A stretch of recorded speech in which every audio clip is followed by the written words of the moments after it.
अस्सलाम वालेकुम दोस्तों, कैसे हैं आप सब। मैं जुबीना फयाज एक बार फिर आपके साथ मैं शुरू कर रही हूँ रखेल पार्ट 26। एक बात करनी थी आपसे। जी फरमाइए। इसके अंदाज से कबीरदादा समझ गया था कि वो फिर कोई उल्टी सीधी बात हाँकने वाली है। वो आपका मुहाफिज इम्तियाज़ है ना, उसे साहिल वाले अड्डे का इंचार्ज लगा दे। उसका घर भी वहाँ करीब है। तो कबीरदादा की नाराज़ी भरी नज़रों को देखते हुए उसने फिक्रा अधूरा छोड़ दिया था। ये तुम्हें उस उल्लू के पट्टे ने कहा है? कबीरदादा का लहजा काफ़ी तपा हुआ था। ये सारों ने तुम्हें गैंग का सरदार समझ लिया है क्या? नहीं, ऐसी बात नहीं है। तनाउश ने सफाई देना चाहिए। तुम्हें पहले भी मना किया है कि इन मामलात में दखल ना दिया करो। कबीरदादा ने उसे हल्के से डांटा। जब कह दिया कि ऐसा होगा तो बस होगा। तनाउश एकदम हठधर्मी पर उतर आई। यार, तुम्हारी समझ में मेरी बात नहीं आ रही। इस मर्तबा कबीरदादा काफ़ी सख्त लहजे में था। ज़्यादा डांटने की ज़रूरत नहीं है, मैंने रोना शुरू कर देना है, तनाउश ने धमकी दी। हर बात पर जिद ठीक नहीं होती तनाविश। तुम इन मामलात को नहीं जानती। पागल या बेवकूफ़ नहीं हूँ मैं जो इसे मुहाफिज की जगह पर रखा हुआ है। कबीरदादा ने उसे समझाना चाहा। हाँ या ना में जवाब दे, वो समझने पर तैयार नहीं थी। नहीं नहीं नहीं, कबीरदादा ने इनकार में सर हिलाया। और इसके बाद तुम कारोबारी मामलात में बिल्कुल दखलंदाजी नहीं करोगी। इस मरतबा तनावुश ने कुछ कहे बगैर खामोशी इख्तियार करते हुए नाश्ते से हाथ खींच लिया। अब नाश्ता करना क्यों छोड़ दिया? आप करें, मुझे भूख लगी तो बाद में खा लूँगी, नाराज़ी भरे लहजे में कहते हुए उसने पीछे होकर सोफे की पुश्त से टेक लगा ली। अलबत्ता कबीरदादा से दूर हटने की कोशिश नहीं की। चंद लम्हे इससे खुफगी भरी नज़रों से घूरने के बाद कबीरदादा नाश्ते की तरफ मुतवज्जा हो गया। बड़ी कोशिश के बाद वो चंद निवाले ले सका था। तनाउश का नाश्ता छोड़ देना उसे तकलीफ दे रहा था। जूस का गिलास खाली करके वो जाने के इरादे से खड़ा हो गया। तनाउश उठकर इसकी टाई बांधने लगी, मगर ऐसा करते हुए वो इसके चेहरे की तरफ नहीं देख रही थी। टाई बांधकर हस्बे आदत कुछ पढ़कर कबीरदादा पर फूंक मारी और खामोशी से पीछे हट गई। कबीरदादा दरवाजे की तरफ बढ़ गया था। गाड़ियां इसके लिए तैयार खड़ी थी। अजीम ने कार का दरवाज़ा खोला। अंदर बैठने से पहले उसने मुड़कर देखा। तनाउश दरवाजे पर खड़ी उसी की जानिब मुतवज्जा थी, लेकिन इसके मुड़कर देखते ही सर झुकाकर नीचे देखने लगी। एक लम्हा उसे घूरने के बाद वो अजीम को इम्तियाज़ को मेरे पास कमरे में भेजो कहकर वापस मुड़ गया। तनाउश ने खामोशी से एक तरफ होकर उसे रास्ता दिया और उसके पीछे चल पड़ी। उसके सोफे पर बैठते ही इम्तियाज़ इजाज़त मांगकर अंदर दाखिल हुआ। इसके चेहरे की रंगत उड़ी हुई थी। ओए गधे, ये क्या तुम लोगों ने मेरी बेगम से उल्टी सीधी सिफारिशात कराना शुरू कर दी है? दादा, वो मैं बकवास बंद करो यार। वो उसे खामोश कराता हुआ बोला, जाओ आज का दिन अड्डा इंचार्ज असद से सब कुछ समझ लो और कल उसे अपनी जगह पर भेज देना। तुम वहीं मरो। शुक्रिया दादा। वो इसका वो इसका अदा करो। कबीर दादा ने मुंह फुलाए बैठी तनाविश की तरफ इशारा किया। इम्तियाज़ जल्दी से बोला, शुक्रिया बाजी। तनाविश के होठों पर मुस्कुराहट नमूदार हुई। अगर इसके बाद कबीर आपको डांटे तो मुझे ज़रूर बताना। इसकी बात पर कबीर उसे घूर कर रह गया, जबकि इम्तियाज़ मुस्कुराते हुए सर हिलाकर बाहर निकल गया। अब ठूसो नाश्ता, वरना थप्पड़ खा लोगी। इम्तियाज़ के निकलते ही कबीरदादा गुस्से में बोला। अपने हाथ से कराएंगे तो कर लूँगी, वो लाड़ भरे लहजे में बोली। कबीरदादा ने गहरा सांस लेते हुए अपनी हालत को कबूल किया और फिर बेबसी भरे अंदाज में निवाला तोड़कर उसे नाश्ता कराने लगा। वो आंखों में शोखी लिए उसे मोहब्बत भरे अंदाज से घूरती रही। सही कहते हैं लोग, ताकतवर से ताकतवर मर्द पर भी औरत हुक्मरानी करती है। रखेल बनकर आने वाली रानी की तरह हुक्म जमा रही थी।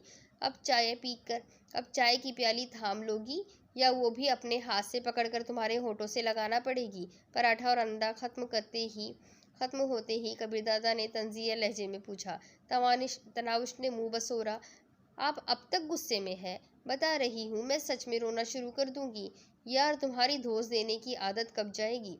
कबीरदादा बेबस अंदाज में मुस्कुराया। तनाउश इत्मीनान से बोली, जब आपके दिल में मेरी मोहब्बत ख़त्म हो जाएगी। कबीरदादा ने गहरा सांस लेकर कहा, मतलब कभी ख़त्म नहीं होगी?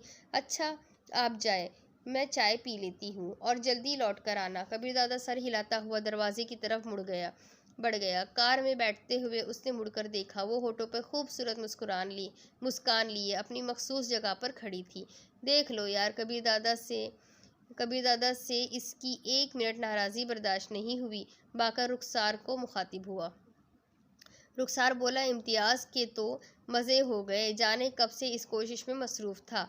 मैंने कल मशवरा दिया कि अगर काम करवाना है तो बाजी को बता दो, और अभी बाजी नाश्ता तैयार करने निकली तो मोहतरम पहुंच गया, और देखो कितनी आसानी से इसका काम हो गया। बाकिर ने कहा, सच कहूँ तो पहले पहले मुझे बाजी बिल्कुल भी अच्छी नहीं लगती थी, अब तो अपनी साबिक़ा सोच पर निदामत होती है। सही कह रहे हो यार, इतनी मुखलिस, इतनी इज्जत एहतराम देने वाली और हमदर्द, इसे बहुत पहले कबीर दादा की ज़िंदगी में आ जाना चाहिए था। रुखसार ने इसकी तायद में सर हिलाया। पहले कब आती यार, बाकिर हंसा। वो तो अब कुछ पहले ही आ गई है, उम्र देखी है, छोटी सी गुड़िया लगती है। रुखसार ने कहा, छोटी है मगर समझदार बहुत है। याद है जिस दिन आई थी, कबीर दादा ने इसे अपने साथ कमरे तक ले जाना गवारा नहीं किया था, हालांकि पहले दिन की दुल्हन थी, और अब इसके लिए खुद कार का दरवाज़ा खोल कर बिठाता है। बल्कि आज की बात ले लो, जब पहले कबीर दादा को रुखसत करने आई तो साफ मालूम हो रहा था कि कबीर दादा से खफा है, लेकिन खफा होने के बावजूद उसने ना शौहर का ख्याल रखना छोड़ा और ना अपनी रोज़मर्रा तर्क की। अगर खफा होकर कमरे में बैठी ही रहती तो शायद कबीर दादा वापस ना मुड़ता। नाराज़ रहकर भी शौहर पर अपनी तवज्जो निछावर करने पर कबीर दादा कैसे भाग कर वापस गया, और इसने अपनी बात मनवा ली। यकीनन इम्तियाज़ की वजह से वो कबीर दादा से नाराज़ थी, बाकिर ने अंदाज़ा लगाया। इसके अलावा क्या बात हो सकती है? रुखसार ने इसकी तायद में सर हिला दिया। रात को कबीर दादा के सीने पर सर धरे वो चाहत भरे लहजे में पूछ रही थी, मेरे लिए क्या कुर्बान कर सकते हो? तुम जानती हो, कबीर दादा का जवाब हस्बे मंशा था। क्या ये सारा ठाट बाट, ये गाड़ियाँ, बंगले, ऐशो आराम की ज़िंदगी, ये सब कुछ छोड़ सकते हो? वो बेबसी लहजे में बोला, हाँ, मगर ये ज़िंदगी एक ऐसा कंबल है जो चाह कर भी मैं खुद से दूर नहीं कर सकता। जानते हैं, ऐशो आराम की ज़िंदगी हर लड़की का ख्वाब होता है। खूबसूरत लिबास, कीमती जेवरात, हुक्म मानने के लिए नौकरों की कतार, सोने को पुरतईश ख्वाबगाह, सफ़र के लिए आरामदा गाड़ियाँ, ये सपनों की दुनिया है, ज़मीन ही पर जन्नत के मज़े देने वाली मराआत। मगर कबीर, मेरी जान, हराम की दौलत पर ये ऐशो आराम हम कब तक कर पाएंगे? एक दिन मरना तो है। क्या हमारे पास अहकमुल हाकिमीन की बारगाह में पेश करने के लिए कोई जवाज़, कोई बहाना मौजूद है? कबीर हंसा, लगता है मेरी ज़िंदगी से तंग आ गई हो। अगर मैं कहूँ हाँ, मेरे लिए कबीर दादा को कत्ल कर दे, तो क्या जवाब मिलेगा? इसके होठों पर मोहब्बत भरी मुस्कुराहट नमूदार हुई। कम अज़ कम ना में जवाब नहीं मिलेगा। इसका चेहरा मुलायम हाथों के प्याले में भरती हुई वो आरफ्तगी से बोली, अब पीछे ना हटना। वो पुरअज़म लहजे में बोला, क्या कबीर दादा तुम्हें पीछे हटने वाला लगता है? तो सुने। वह इसे अपना मंसूबा बताने लगी। इसकी बात के इख्तिताम पर कबीर दादा ने हंसते हुए कहा, याद है एक दिन अजीम की बेगम साहिबा कहने पर तुमने कहा था कि तुम्हें तनाउश दादी कहा करें? अरे ऐसे ही मजाक कर रही थी। उसके होठों पर हया आलूद मुस्कुराहट उभरी। वैसे आप तो कमरे में गए थे, फिर किसने बताया? खुद सुना था और बड़ी मुश्किल से कह कहा रोक पाया था। तनाउश वारफ्तगी से बोली, और फिर याद भी रखा? तुम्हारी कोई बात भूल सकती है भला? कबीर दादा ने हस्बे आदत उसकी नाक मरोड़ी। वैसे अभी क्यों याद दिलाया? तुम्हारी तजवीज़ सुनकर मुझे लगा तुम्हारे साथ तनाउश दादी वाला नाम खूब जचेगा। गैंग के अरकान यूं भी तुम्हारी सिफारिश से अपने काम निकलवाने लगे हैं। मैं सबकी बाजी ठीक हूँ, ख्वामख्वाह मेरा मजाक ना बनवाइए। बाजी भी तो बड़ी बहन को कहते हैं, और तुम इतनी सी हो। कबीर दादा ने अंगूठे और शहादत की उंगली से दरमियान थोड़ा सा फासला रखकर इशारा किया। आप मुझे तंग ना करें, और ये बताइए कि मेरी तजवीज़ पसंद आई कि नहीं? जो खुद पसंद हो उसकी हर बात ही पसंद होती है, मतलब पक्का हो गया। कह तो दिया, ठीक है यार, कबीर दादा ने कहा, और तनाउश ने मुतमईन होकर आंखें बंद कर ली। कबीर दादा के खुफिया ठिकाने पर मौजूद थे। उसने पहली बार तमाम गैंग्स के बड़ों को अपने पास बुलाया था। तमाम के बैठते ही कबीर दादा ने गुफ्तगू की इब्तिदा की। पिछले दिनों कुछ नापसंदीदा और बुरे वाक़यात का सामना रहा है। जो कुछ हुआ उसके बारे में तमाम को मालूम है। तफसील दोहराना वक्त का ज़िया होगा। गलती किसकी थी, कसूरवार कौन था, इन सब बातों को माजी का किस्सा समझें। हमारी कामयाबी इत्तेफाक और इत्तेहाद के साथ रहने में है। तमाम गैंग्स को इनका इलाका बांटा हुआ है और हर एक को इस हदबंदी का लिहाज रखते हुए अपना काम करना होगा। बाकी शमशीरदादा के ज़माने में तमाम गैंग्स अपनी कमाई का मखसूस हिस्सा शमशीरदादा के हवाले करते थे, जो शाहब कसूरी साहब के इक़्तिदार में ख़त्म हो गया था। मैं भी शाहब कसूरी साहब की तरह आप लोगों से कोई हिस्सा तलब नहीं करूँगा, मगर एक बात ध्यान में रहे कि इसके बाद अगर किसी ने कोई साजिश वगैरह की तो मुझसे खैर की उम्मीद ना रखे। किसी को अगर किसी से शिकायत है तो मुझे बताए। तमाम मिल बैठकर इस मसले का हल निकालेंगे। यकीन माने हमारे आपस के झगड़े और लड़ाइयाँ हमें कमज़ोर कर देंगी। अब अगर किसी को मेरी बात से इख्तिलाफ है तो अपना नुक्ता नज़र बयान कर सकता है। कबीर दादा, आपकी बातें बजा है। पिछले दिनों जो वाक़यात हुए उन्हें ज़ेरे बहस लाए बगैर सिर्फ एक अर्ज़ करूँगा कि बात बढ़ाने में ज़्यादा किरदार आपका रहा है। एक लड़की गोया मैं इसे अपनी बहन समझता हूँ, मगर इसके लिए किसी को कत्ल करते वक्त कम से कम सफाई का मौका देना चाहिए था। एसपी ने अपनी करनी का फल पाया है, लेकिन फांसी बेगुनाह कत्ल हुआ है। अगर आप अपनी बीवी के लिए यूँ जज्बाती ना होते तो शायद बात इतना आगे ना बढ़ती। पाशा की बात ने तमाम को सजदा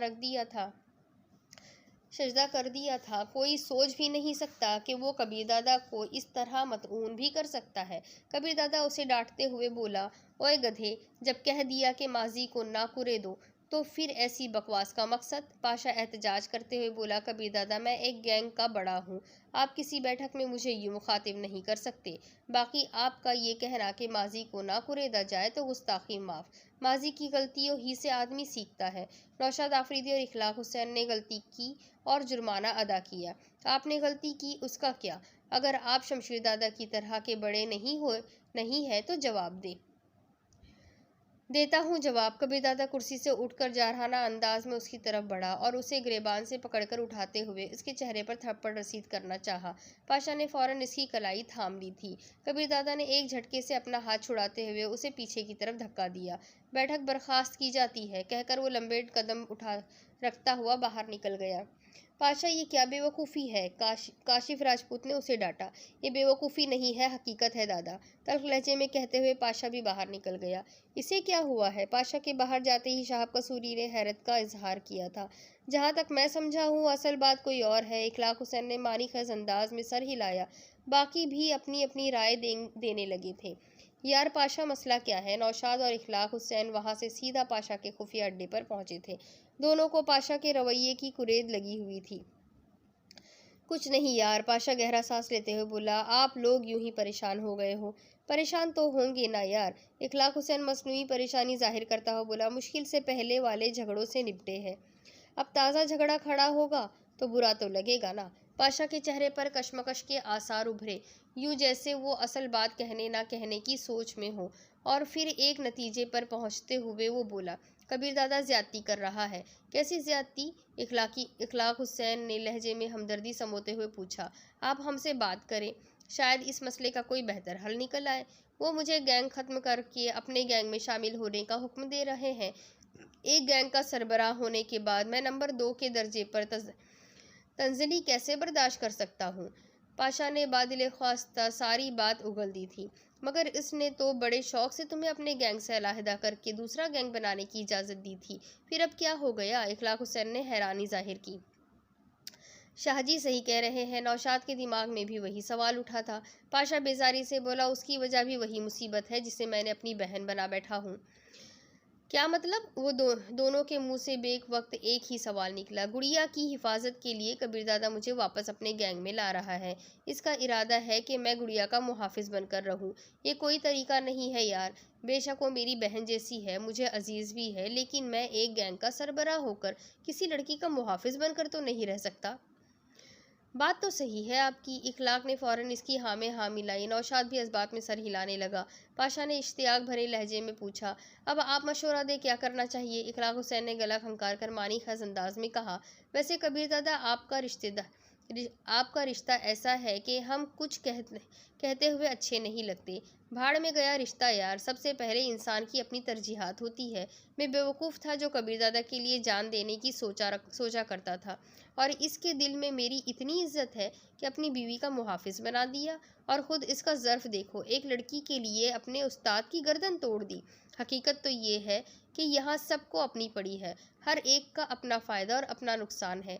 झूठे इख्लाकियात, मुनाफिकाना इज़्ज़त और एहतराम में डूबकर मैं अपना मुस्तकबिल नहीं गंवा सकता।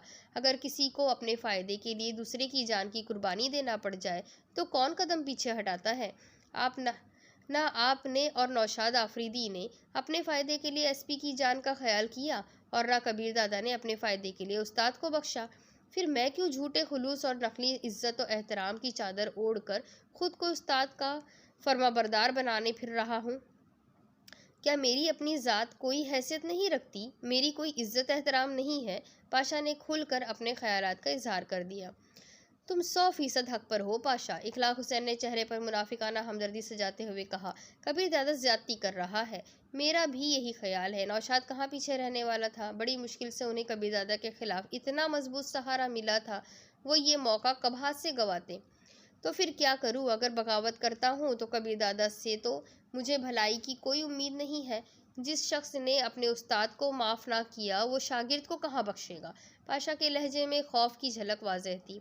इखलाक हुसैन ने कहा, हम दोनों आपके साथ हैं पाशा, इसीलिए तो पूछ रहा हूँ क्या करूँ। और आप दोनों के सामने मैंने इसीलिए खुलकर बात की है कि आप दोनों कबीर दादा की असलियत जानते हैं। पाशा ने इन पर एतमाद का इजहार करते हुए उन्हें खुलकर मशवरा देने की तरगीब दी। इखलाक हुसैन मानी खैज लहजे में बोला, हमारा मशवरा तो यही है कि कबीर दादा की बात मानकर उसके गैंग में शामिल हो जाओ, और जो वो कहते हैं उस पर अमल करो। इसमें तुम्हारा फ़ायदा और भलाई है। क्या? पाशा हैरानी से चिल्लाया, इसमें मेरा फ़ायदा कहाँ से आ गया? लाजमी बात है, अगर कबीर दादा को कुछ हो गया तो गैंग की सरबराही आपको मिलेगी, बल्कि आप तमाम गैंग्स के सरबराह बन जाएंगे। इखलाक हुसैन उसे कोई बात समझने का इशारा देने लगा। मगर कबीर दादा ठीक ठाक सेहतमंद है, उसे क्या हो सकता है? पाशा अब तक इखलाक हुसैन के मकसद को नहीं पहुंचा था। इंसान को कोई हादसा भी पेश आ सकता है, अल्लाह पाक के कामों की किसको खबर है? इस मर्तबा इखलाक हुसैन ने पहले से भी वाज़ेह इशारा किया। पाशा के चेहरे पर बशाशत नमूदार हुई। यकीनन इसकी समझ में इखलाक हुसैन के इशारे आ गए थे। सही कह रहे हो शाहजी, जिंदगी का क्या भरोसा। वो क्या कहते हैं, इंसान तो बस पानी का बुलबुला है, और मौत तो हर किसी को आना है, किसी को पहले, किसी को बाद में, किसी को बिस्तर पर और किसी को हादसे की सूरत में। बहरहाल शुक्रिया, मुझे लगता है कि कबीर दादा का हुक्म टालना बुरी बात होगी, और अपनी बहन का मुहाफिज बनने में कौन सी शर्म। कबीर दादा के गैंग के लोग तो मुझे पाशा दादा ही कहते हैं ना, और मेरा ख्याल है इतनी इज्जत काफ़ी है। इखलाक हुसैन ने नौशाद ने बनावटी कहकहा लगाया। इखलाक कहने लगा, बस यही बात हम भी आपको समझाना चाहते थे कि अपने उस्ताद की बात टालना मुनासिब नहीं है। उस्ताद की बात मानकर ही कोई मर्तबा और इज्जत मिलती है। पाशा निशिस्त से उठता हुआ बोला, मेरा ख्याल है मुझे जाकर कबीर दादा को मनाना चाहिए, और आप लोगों से मशवरे लेने के लिए कभी कभार जहमत देने आता रहूँगा। इखलाक हुसैन चापलूसाना लहजे में बोला, हमारे लिए मुस्तकबिल के सरबराह को मशवरा देना बाअसे सआदत होगा। वो दोनों पाशा के साथ ही खड़े हो गए थे। कबीर दादा के पास शाहब कसूरी और बाबर हयात बैठे थे जब पाशा वहां पहुंचा। इसे देखकर कबीर दादा ने रुख फेर लिया था। माजरत ख्वाह हूँ दादा, मैंने नाजेबा कलमात मुँह से निकाले थे, मगर बाखुदा मेरा इरादा आपकी तौहीन करने का नहीं था। पाशा ने वहां जाते ही निदामत जाहिर की। कबीर दादा इसकी बात का जवाब दिए बगैर खामोश बैठा रहा। पाशा दोबारा बोला, मैंने अपने गैंग की तमाम अरकान को आपके गैंग के साथ मिल जाने के अहकामात दे दिए हैं। इस मर्तबा कबीर दादा के चेहरे पर मध्यम सी मुस्कुराहट नमूदार हुई। ठीक है, जाओ अपनी जिम्मेदारी संभाल लो। पाशा इस बात में सर हिलाते हुए बाहर निकल गया। शाहब कसूरी पूछने लगा, कुछ समझ में नहीं आ रहा कबीर दादा, ये क्या मामला है? पहले आपने खुद पाशा को अपना आधा इलाका देकर अलहदा किया था, और अब दोबारा अपने साथ शामिल कर लिया है।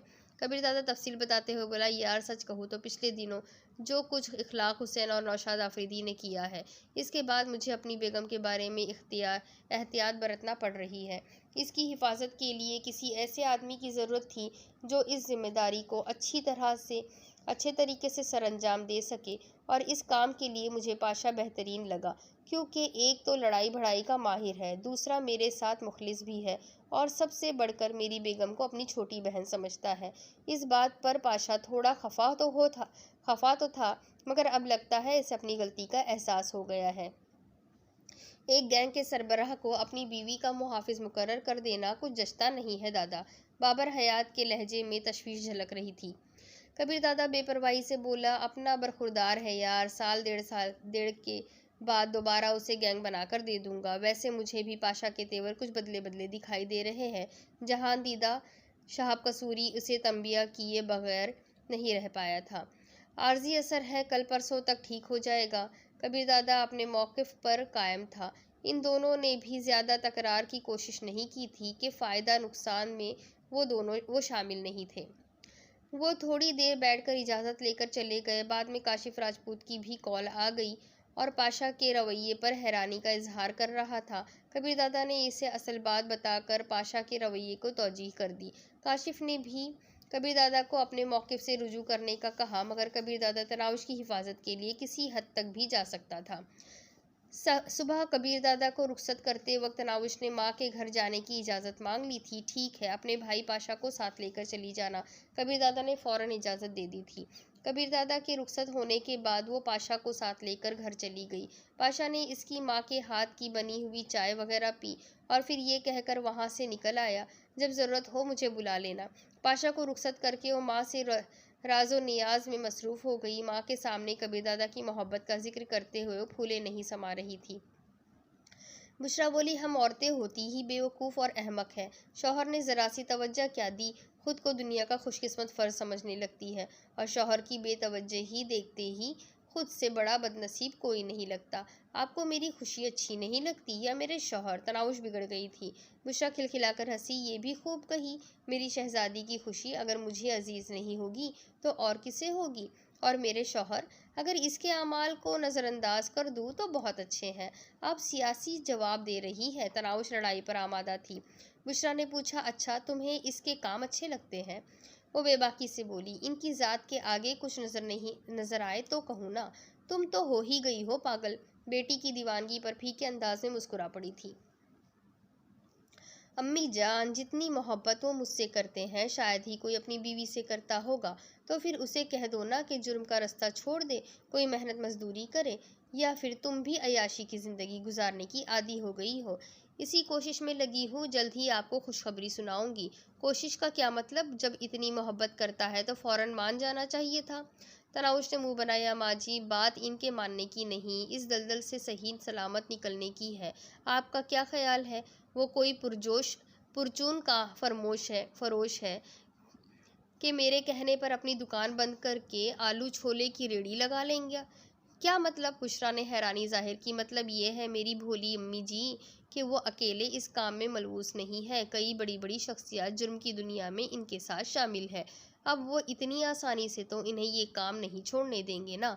आखिर वो कैसे बर्दाश्त कर सकते हैं कि इनके तमाम खुफिया तरीक़ेकार और राज जानने वाला इनके धंधे से निकलकर शराफत की ज़िंदगी गुजारना शुरू कर दे, क्योंकि ऐसा आदमी इनके लिए सर पर लटकने वाली नंगी तलवार की तरह होता है।